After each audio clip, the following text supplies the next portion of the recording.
பையனை ஒன்னோ ரெண்டோ எத்தனை பையன் பெத்தாலும் பையனை பெத்த பேரண்ட்ஸ் கண்டிப்பா பாவம் பண்ணவங்க தான் சார். உண்மை அதான். இன்னைக்கு இதுதான் டைட்டில் நாங்க விட்டே கொடுத்துறோம் சார். நம்ம பையன் நல்லா இருக்கட்டும் சந்தோஷமா இருக்கட்டும் விட்டு கொடுத்துறோம்.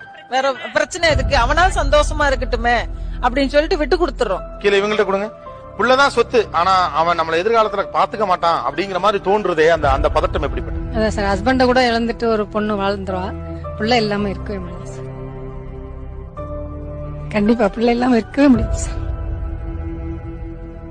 அது என்ன சொல்றது, என்ன அன்னைக்கே சேர்த்த மாதிரி தான்.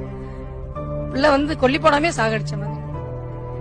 இதே பையன் தன்னுடைய வீட்டுல இருக்கும் பொழுது அம்மா சாப்பிட்டீங்களா அப்படின்னு அந்த ஒரு வார்த்தை கேட்டா போதும் சார். அதுல இருக்க சந்தோஷம் வேற எதுவுமே கிடையாதுங்க சார்.